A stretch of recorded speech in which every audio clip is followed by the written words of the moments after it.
NATO के सहयोगी देशों में बढ़ते तनाव के बीच तुर्की के राष्ट्रपति रेसेप तैयब एर्दोगान ने अपने फ्रांसीसी समकक्ष राष्ट्रपति एमुनुएल मैक्रों को यह चेतावनी दी है कि वो तुर्की के साथ झमेला न मोले।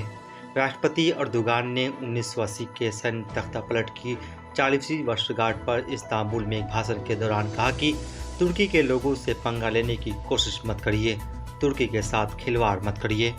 दरअसल फ्रांस ने पिछले महीने खुले तौर पर तुर्की की उस वक्त निंदा की थी जब ग्रीस और साइप्रस हाइड्रोकार्बन के संसाधनों और पूर्वी भूमध्य सागर में नौसैनिक प्रभाव को लेकर आमने सामने आए और स्थिति काफी तनावपूर्ण दिख रही थी।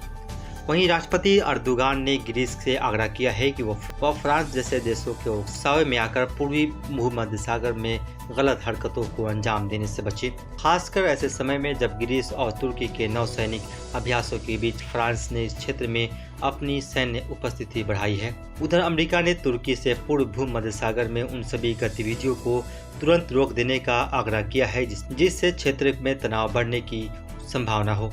अमेरिकी विदेश मंत्री माइक पोम्पियो ने सभी पक्षों से कूटनीतिक रास्ता अपनाने को कहा है। शनिवार को साइप्रस की यात्रा के दौरान प्रेस से बातचीत करते हुए अमेरिकी विदेश मंत्री माइक पोम्पियो ने कहा कि तुर्की प्राकृतिक संसाधनों की खोज में नए इलाकों में तलाश कर रहा है। इसमें कुछ इलाके वो हैं जिस पर ग्रीस और साइप्रस अपना हक जताते हैं।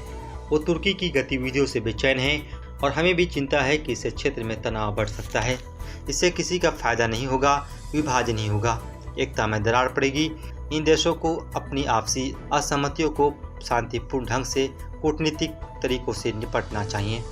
उन्होंने दावा किया कि यह समझाने के लिए राष्ट्रपति डोनाल्ड ट्रंप ग्रीस के प्रधानमंत्री और तुर्की के राष्ट्रपति में अपने समकक्ष राष्ट्रपति एर्दोगान से जल्द बातचीत करेंगे। एर्दोगान ने कहा कि फ्रांस तुर्की को न समझाए कि क्या करना है। मैक्रो पहले फ्रांस का इतिहास पढ़े और अपने देश का रिकॉर्ड चेक करे कि अल्जीरिया में उन्हें क्या किया। एर्दोगान के इस बयान को पूर्वी भूमध्य सागर में ताजा तनाव के दौरान नाम लेकर किया गया अब तक का सबसे सीधा हमला माना जा रहा है। अपने भाषण में एर्दोगान ने कहा, मैक्रो तुम्हारे पास वैसे भी कम समय बचा है, तुम अब ये समझो कि एक ही टांग पर खड़े हो।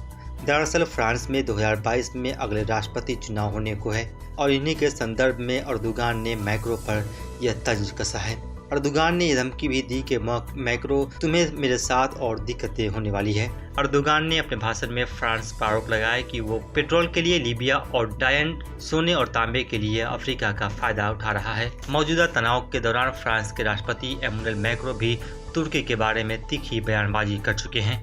मैक्रो ने हाल ही में कहा था कि तुर्की अपने खिलाफ कार्रवाई चाहता है, वो बातचीत का रास्ता समझना ही नहीं चाहता। अगर आप उस पर कार्रवाई नहीं करेंगे और उससे बातचीत करते रहने और उसे समझाने का कोई फायदा नहीं होगा। मेरी राय है कि तुर्की ने हाल के वक्त में जो रणनीति अपनाई वो किसी नेटो सदस्य की रणनीति नहीं हो सकती है। वो यूरोपीय संघ में शामिल 2 देशों की संप्रभुता और उनके स्पेशल इकोनॉमिक जोन पर हमला कर रहा है। वो अपनी हरकतों से अब यूरोपीय संघ को उकसा रहा है। Bureau report, mirror times.